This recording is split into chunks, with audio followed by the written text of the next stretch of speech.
Ogi Summer Breaks, Volume 1 Review. He said he would try it out, but I'm sure there's no future in it. Ogi, thinking about Tago, so I'm going to treasure and value the time I had with Tago, and then say goodbye when summer breaks over. Haruto Ugi, 18.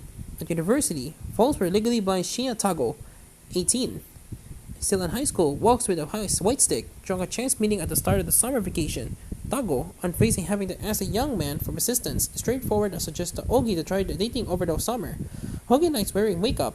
A little child comments on his nail varnish, and the cover implies he also likes the cross-dress. He claims he's bi, but with the bias towards men, as when one of his fellow students, friends Kanako, asks him why you won't go out with her, as he puts on the spot and says that he doesn't see her as a potential partner.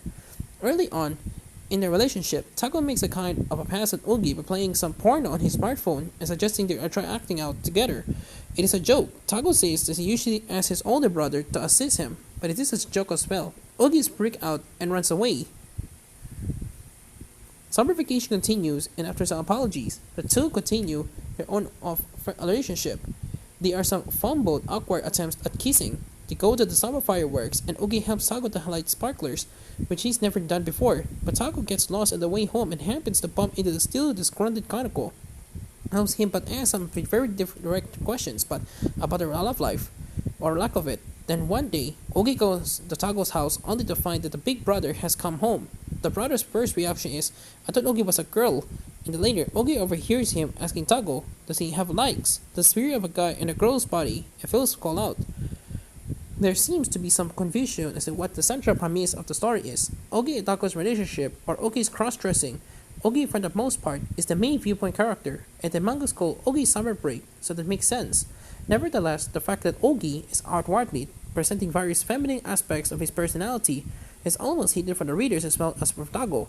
And the moment at the end when Tago's older brother calls Ogi's bluff made me go back and draw the story. Desperately, researching for visual clues. Ogi's hair is quite long. Earlier, the little girl asks him why his nails are painted.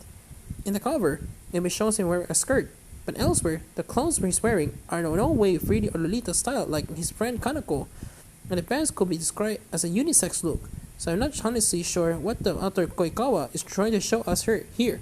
Unlike BL manga, which unshamedly and honestly deal with cross-dressing like, for example, Hideo Shiko's Excellent Odaga Wachodi Matete Yo, the first boy of Ogi's Summer Break, is so committed as that what is trying to say that these readers ended up well and truly baffled. And then there's a subject of Ogi's crush, Tago. Tago was still in high school, so the younger of the two, but his older brother is older than Ogi, and he met the brother. The joke is that he looks younger than Tago, is shorter too, but Tago, who's had to deal with his blindness since, one guesses, Bert is a cipher drunk. The porn episode doesn't present him in a very sympathetic light, and after that, he was struggling to work out what made Ogi continue the friendship. We really don't get to see what's going on in Tago's head. He's a difficult character to warm to, which is enhanced by the way he's drawn. The story is cluttered with hints that might be significant but probably aren't. Are we meant to read more into Tago's mentions of his big brother, or is it just a superficial throwaway gag type stuff? Of course, he doesn't act out porn with his big brother, etc., etc. Yet, with a narrative that constantly hints at this and that, but never commits, we're left with an unsatisfactory dangly end of the first volume that just seems to stop in media res. Ogi Summer Break is another entry in Tokyopop's Love Love collection. Is translated by Christine Dashio. It's mangaka Koikawa's second serialized work, according to the Afterword, and appears to be ongoing. The mangaka has a very simple, unfussy graphic style with minimal backgrounds, although there's plenty of very lighthouse employed in panels, compensating to certain extents of what's lacking in the character drawing. There are 3 comma stripes at the end titled Tago's Break, offering a wry look. A Tago and his big brother, and 2 color pages at the front. It's currently available in digital format with a paperback due in May. The publisher's blurb promises a sweet love story about overcoming differences and accepting yourself for what you truly are, but it struggled to find much sweetness or acceptance in this volume. I hope that the second volume, due in August, will deliver greater insight into these 2 young men and their awkward relationship. 6 out of 10.